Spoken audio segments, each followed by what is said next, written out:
Welcome to the deep dive. Today, we're really soaring into something I think resonates with a lot of people. Finding your true self. Mm-hmm. Especially when, from the outside looking in, it seems like you already have everything figured out. Exactly. We're digging into some really powerful sources today, mainly this piece called Are You a Chicken or an Eagle?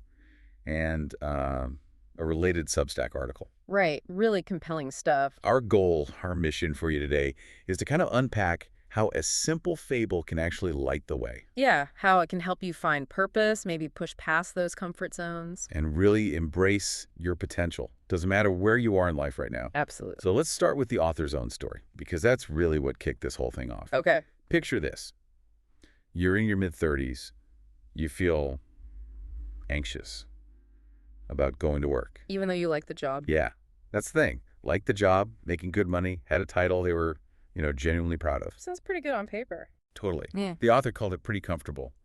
Career achievements felt satisfying, but, well, There's always a but, isn't there? there was this empty void deep within their soul. That's a direct quote. Wow. That's heavy. And the idea of doing that same thing for another 30 years, it felt fearful and powerless. Just not the life they'd imagined. Like they were following someone else's script. Precisely. Chasing society's idea of success, doing what they thought would make their parents proud, providing all the right things. And that internal compass was off. Way off. That feeling that something big was missing just kept growing, so they started looking for a sign. That feeling is just so common, isn't it? That sort of quiet dread. Or like a knot in your chest. It can just spread even when everything looks perfectly fine to everyone else. Right. It's that point where comfort starts to feel less like comfort and more like, well, the source calls it slow suffocation. And that feeling, it prompts you, doesn't it, to ask deeper questions about what really fits, what really aligns with you, beyond the paycheck or what people think. Exactly. Beyond that external validation. And here's where it gets really interesting. That sign, the one the author was looking for. Yeah. Where did it come from? It didn't show up in meditation or some big dream. It came from a simple fable. No way. Which one? The eagle who thought she was a chicken. I know that one. It's powerful. Totally. And the author credits this fable, the simple story, with giving them the final push. The push to do what? To actually decide. Yeah. To take a leave of absence, move overseas, and find a career that felt meaningful, truly rewarding, connected to their own values, their mission. That's incredible. Just from a fable, it shows how stories can really hit us, right? Act like a mirror sometimes. Definitely. So the fable itself, for listeners who might not know it, it's about a baby eagle, right? Falls from the nest. Yeah, it gets raised by a farmer among chickens. So it grows up thinking it is a chicken, pecking around, never looking up, totally convinced. Clucking, probably. Strutting. The whole deal. Right. Until a naturalist shows up. Someone who actually knows eagles. Sees this magnificent bird acting like, well, a chicken. Yeah, and he's baffled, obviously. This is the king of the sky. But the farmer's just like, nope, it's a chicken now. Train it myself. It believes it. He's content with his domesticated eagle. But the naturalist sees deeper, doesn't he? He knows it was born an eagle and had the heart of an eagle, and nothing could change that. That's the core belief right there. You can't change its fundamental nature. Exactly. So the naturalist, he tries to get it to fly, right? Lifts it onto the fence. Yep. Tells it, eagle, you are an eagle. Stretch forth your wings and fly. Simple instructions. But what happens? The eagle just looks down, sees the chickens, the coop, The familiar ground. and hops right back down, back to pecking. And the farmer's probably thinking, see? Told you so. Predictably, yeah. I told you it was a chicken. Okay, so let's pause there. That first attempt, what's the insight? It's more than just a stubborn bird, right? Oh, absolutely. It really speaks volumes about us, doesn't it? How we cling to what's familiar, what feels safe. Even when someone offers us a glimpse of something bigger, more authentic. Precisely. That first try really highlights the power of our environment, our conditioning. The coop is safety. The fence, just a slightly higher coop, really. Not a launch pad. Not yet. And it shows that just telling someone, hey, you're an eagle, often isn't enough. That pull of the familiar, that perceived safety, it's incredibly strong. So our surroundings can kind of reinforce a false identity. Actively reinforce it, yeah. Okay. But the naturalist doesn't give up. Nope. He comes back the next day, tries again. Ups the ante, right? Takes the eagle higher. To the farmhouse roof this time. Same speech. Eagle, you are an eagle. You belong to the sky. Stretch forth your wings and fly. Does it work this time? The bird looks at the man, looks down at the coop again, and just jumps onto the roof. Still no flight. Still stuck. Still grounded in that chicken mindset. It's not until the third try. This time, the naturalist takes the eagle, and the farmer too, way out. Away from the fire? Yeah, to the foot of a high mountain. Crucially, out of sight of the farm, out of sight of that coop. Changing the context completely. Exactly. This is the real turning point in the story. It's not just about height anymore. It's about removing the visual cues, the anchor to the old life. Okay, so what happens there? He holds the eagle up, points towards the sky, towards the sun, the symbol of its true home. Right. And he says again, "Eagle, you are an eagle. You belong to the sky and not to the earth. Stretch forth thy wings and fly." And this time, something clicks. The eagle looks up, stares right into the sun. Its body straightens, these massive wings stretch out. you can just picture it. Slowly at first, the source says, then surely and powerfully, and then, with this mighty eagle screech, it flew. Wow. Goosebumps. Okay, so for you listening, what's the quick takeaway there? Yeah. From that persistence, that final successful flight? I think the core insight is pretty clear. Sometimes, to really wake up your true nature, you have to completely change the context. Get away from the old environment. Totally. It's not always about just trying harder in the same old place. It's about disconnecting from the coop. The comfort, the routines, the expectations, the stories that kept you grounded. The things holding you back. Yeah. The naturalist knew the eagle didn't need training to fly. It just needed the right environment and maybe a mirror to see its own truth. It's a powerful idea about how changing your surroundings can spark self-discovery. Definitely. And when the author of our main source read that fable, they said the truth just pierced them. I can imagine. They realized, I was the eagle. Mm. Just like that. I had mistaken comfort for calling. I had mistaken belonging for purpose. Wow. Powerful realization. Yeah. They'd lived so long in that coop, parents' pride, society's definition of success, the steady job that they'd forgotten, in their words, the sky they came from. So the fable wasn't just a nice story. It was that mirror. It made it crystal clear.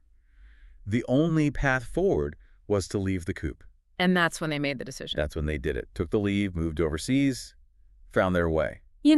This personal story ties in really well with an idea from psychology, this concept of a psychologically rich life.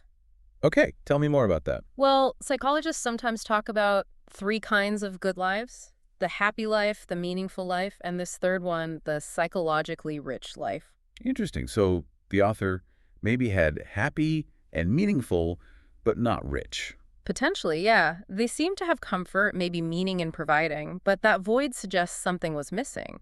The move overseas wasn't just about chasing happiness. It was about embracing novelty, challenge, perspective shifts. The stuff that makes life feel rich and complex? Exactly. Those are the hallmarks of psychological richness. It's not about ditching happiness or meaning, but maybe expanding what a full, fulfilling life can look like. That's a really helpful distinction. Yeah. It suggests it's not always about just, blowing everything up. Maybe it's more nuanced. Right. Which makes me think, how do wisdom traditions like Buddhism approach this? They often talk about balance, right? Not just radical leaps. That's a great connection. The Buddha's teaching of the middle way is incredibly relevant here. How so? Well, it's fundamentally about finding balance. Not burning out, chasing external success, that's one extreme, but also not collapsing in despair or apathy when things get tough, that's the other. Finding that middle path. Exactly. It guides us towards a kind of steady rhythm where we can work, love, live without losing ourselves. So in terms of the fable, the middle way wouldn't necessarily say just jump out the coop, consequences be damned. It's more about navigating that tension, the tension between the comfort of the coop and the frankly, terrifying freedom of the sky. Without getting stuck in either extreme. Right. Not clinging blindly to safety, but also not being reckless. The author taking a leave of absence instead of just quitting impulsively. That feels like a very middle way approach. Calculated, intentional. That makes sense. It's strategic, almost. And our sources also mention Thich Nhat Hanh's concept of interbeing. Ah, yes. Beautiful teaching. It suggests that, no choice is ours alone. Every step we take affects others, family, community, even the planet.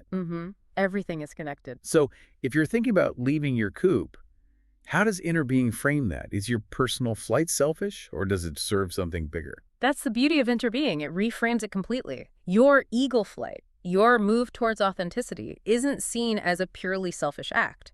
How does that work?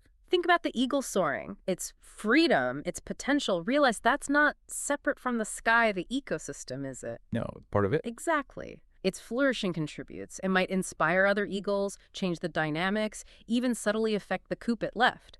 Your personal truth, lived authentically, isn't separate from the collective good. So living your truth can actually ripple outwards, Yeah. inspire others. Yes. It can create waves of well-being. It becomes an act of care for the whole system, not an act of abandonment. I like that perspective. Yeah. It shifts it from maybe feeling guilty about leaving something behind. Mm-hmm. It connects personal liberation with collective well-being.